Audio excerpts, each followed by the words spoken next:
Okay, good morning बच्चों। शुरू करते हैं हम फ्रीक्वेंसी डिस्ट्रीब्यूशन का कॉन्सेप्ट जो मैंने आपको अभी डिस्कस किया क्लास में। फ्रीक्वेंसी डिस्ट्रीब्यूशन या इसको हिंदी में कहते हैं आवृत्ति वितरण।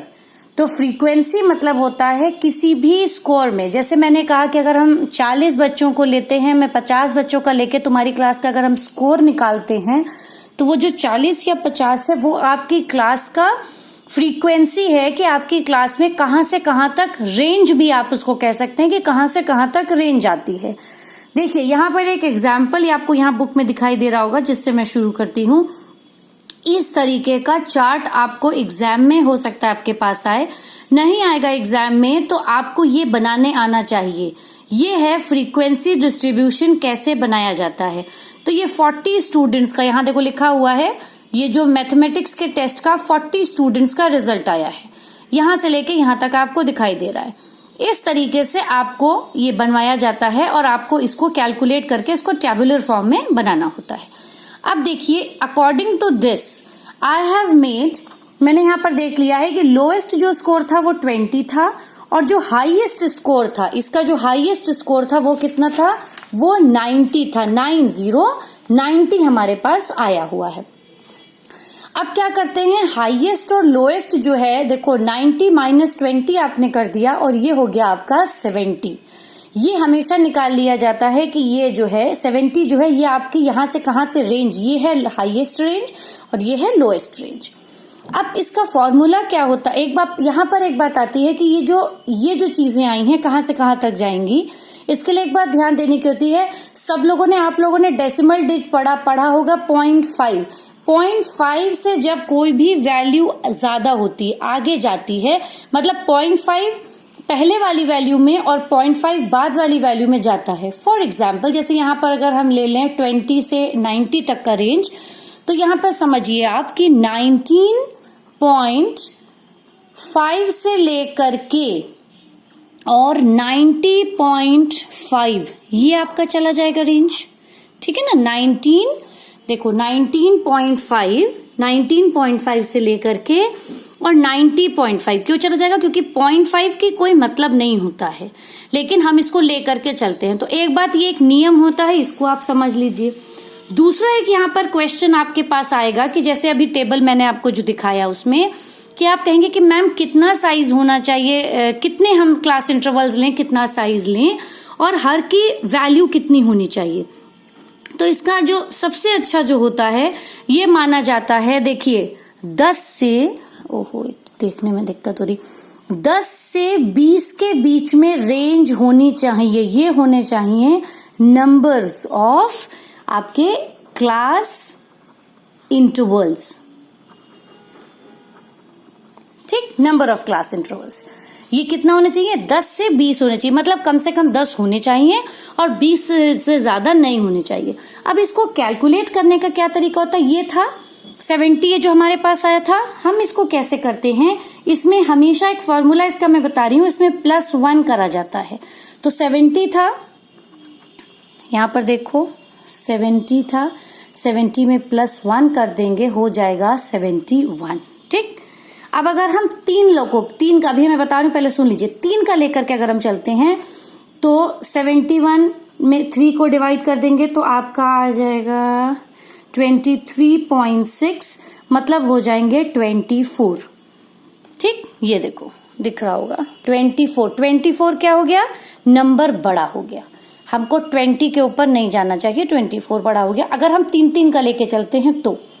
अब अगर हम इसको कर लें 71 मान लो डिवाइडेड बाई 5 कर लेते हैं, 5 से आप डिवाइड करेंगे तो आपका आ जाएगा मान लीजिए 14.2, जो कि हो जाएंगे 15, मतलब 15 क्लास इंटरवल आपके बन जाएंगे, ठीक। अगर अभी इसी को आप मान लीजिए करते हैं 71 डिवाइडेड बाई 10 तो ये चला जाएगा आपका 7.1, मतलब हो जाएंगे 8 क्लास इंटरवल हो जाएंगे। तो ये इस तरीके से कैलकुलेट किया जाता है कि कितना रहना चाहिए। मेरे हिसाब से ये वाला परफेक्ट है, ये वाला हम इस वाले एग्जाम्पल पे ये वाला लेते हैं 71 डिवाइडेड बाई 5, मतलब 14.2 लेंगे। 14.2 को हमेशा इसको कम नहीं करेंगे, हमेशा इसको अगला वाला नंबर लेते हैं। तो ये हो जाएंगे आपके 15 क्लास इंटरवल आप लेकर के चलते हैं। यहां तक क्लियर हो गया होगा। अब क्या करते हैं आप, जो मिनिमम वैल्यू होती, मिनिमम हमारी कितनी थी, 20 थी।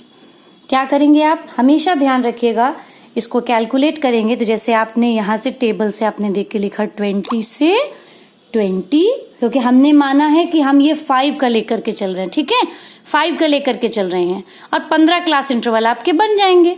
तो क्या करेंगे, 20 से लिया आपने 24, कैसे, देखो 20, 21, 22, 23, 24, 5 हो गए, 20, 21, 22, 23, 24, 5 क्लास इंटरवल, 5 ले लिया।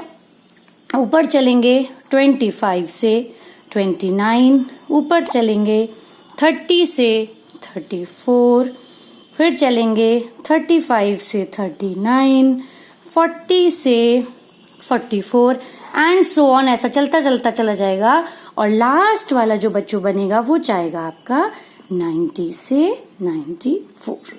ये हो गए आपके क्लास इंटरवल्स।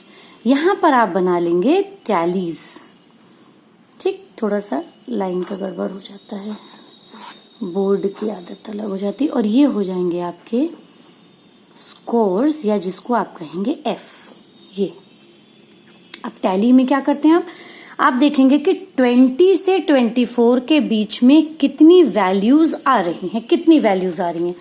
तो अब हम देखिए, हम बुक में चलते हैं, यहां पर जो मैंने आपको दिखाया था 20 से 24 के बीच में देखो आया 1, देखिए एक आई वैल्यू, 21 आएगा 2 और ये जा रहा है 21 3, मतलब देखो 1 2 और ये गया 3 वैल्यूज हैं जो इसमें आएंगी। तो अब हम यहां पर क्या करेंगे, 20 से 24 के बीच में जो आपकी वैल्यूज आई हैं वो 3 हो जाएंगी।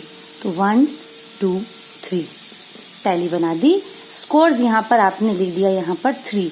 अब टैली बेटा 2 तरीके से बनती हैं, आप दोनों तरीके से मैं दोनों तरीके से बता देती हूँ, आप लोग बना लेंगे। ऐसे भी वाली भी बनती हैं, इसमें क्या होता है 1 2 3 फिर 4 बनेगी, 4 के बाद उसको काट देते हैं। जैसे 25 से 29 में भी 3 आएंगी, मैंने ये करा हुआ है। 30 से 34 वाला जो आपका ये 30 से 34 वाला जो रेंज है, इसमें है आपकी 8 वैल्यूज हैं। तो इसमें क्या होता है 1 2 3 4 5 काट देते हैं, फिर 6 7 8 ऐसे 4 लाइन सीधी और फिर 5वीं जो है वो यूं कट हो जाती है, ठीक। तो ये ऐसे हो जाएगा। दूसरा एक टैली का तरीका होता है, एक दूसरे टाइप की टैलीज भी बनती हैं जिसमें क्या होता है ऐसे यूं 1 टेढ़ी लाइन, फिर दूसरी लाइन बनेगी यूं 2, तीसरी लाइन बनेगी यूं 3 और चौथी लाइन यूं बनेगी 4 और 5वां इसके बीच में यूं बना देते हैं 5 ऐसे। मतलब फिर से ये वैसे ही बनेगा 1 2 3 मान लो 4 और 5। तो आप ये वाली टैली या ये वाली टैली में से आप कोई भी बना सकते हैं। ये वाली ज्यादा इंपॉर्टेंट होती है तो ये वाली बनाइएगा, दिस इज मोस्ट यूजफुल, ये ज्यादा हम बनाते हैं तो ये वाली बनेगी। और ये हो गए आपके स्कोर्स, हर एक क्लास इंटरवल में कितने वैल्यूज उसमें थी। तो जैसे इसमें हो गया 3, इस वाले में हो गया 3, 30 से 34 मैंने आपको बताया हो गया 8। अब 35 से 39 में 0 मतलब टैली में आप ये लाइन खींच देंगे, 0 भी हो सकता है, इसलिए क्योंकि आप पूरा हाईएस्ट टू लोएस्ट लेकर के चलेंगे। बिल्कुल ऐसा जरूरी नहीं है कि हर क्लास इंटरवल में कोई ना कोई वैल्यू होगी। तो ये हो गया आपका क्लास फ्रीक्वेंसी को कैलकुलेट करने का तरीका। एक ये वाला होता है बेटा जिसको हम कहते हैं नॉन कंटिन्यूअस, एक दूसरा होता है जिसको हम नाम लेते हैं कंटिन्यूअस। कंटिन्यूअस में क्या होता है, ये जो आपने लिखा है ध्यान दीजिएगा 20 से 24, इसमें क्या हो जाएगा 24 से फिर यहाँ शुरू होगा, फिर यहाँ पे मतलब जिससे ये एंड करते हैं उसी से शुरुआत होती है अगले वाले क्लास इंटरवल की। तो वो एक मुश्किल वाला थोड़ा टास्क है इसके बाद का। अभी आप सिर्फ यहाँ तक पढ़िएगा, मैं इसलिए बता दे रही हूँ कि फिर आप किताबें ढूंढेंगे, फिर आप कहेंगे मैडम एक ही समस्या आई है, उस पर ध्यान आप नहीं देंगे। अभी 20 से पहले एक चीज सीख जाइए, फिर अगर हमको लगेगा तो हम आगे बताएंगे। तो ये क्या हो गया 20 से 24 हम कोशिश करते हैं कि क्लास इंटरवल की जो वैल्यूज हैं वो एक दूसरे से ना करें, क्योंकि उसमें क्या हो जाएगा कि आप 24 को यहाँ वाले में लेंगे कि 24 की वैल्यू यहाँ वाले में लेंगे, ये एक चिंता हो जाती है, मतलब ये एक मुश्किल आएगी। फिर आपको ध्यान देना होगा कि 24 को हम यहां से लेंगे और ये हम 25 से लेंगे। तो अगर वैल्यूज में आपका डेसिमल डिजिट आता है तब हम करते हैं, ये हम आपको फिर नेक्स्ट किसी क्लास में या क्वेश्चन में दिखाएंगे अगर ऐसा होता है तो अब आपका होमवर्क आज का ये है, ये मैंने आपको वीडियो बता दिया, मैंने आपको तरीका बता दिया है। इसी का ये जो एग्जाम्पल था, ये एग्जाम्पल अभी हम आपको फोटो क्लिक करके भेज रहे हैं। सारे बच्चे इसको कैलकुलेट कर लीजिएगा और फिर मुझे बताइएगा कि आपको समझ में आया कि नहीं आया। ओके।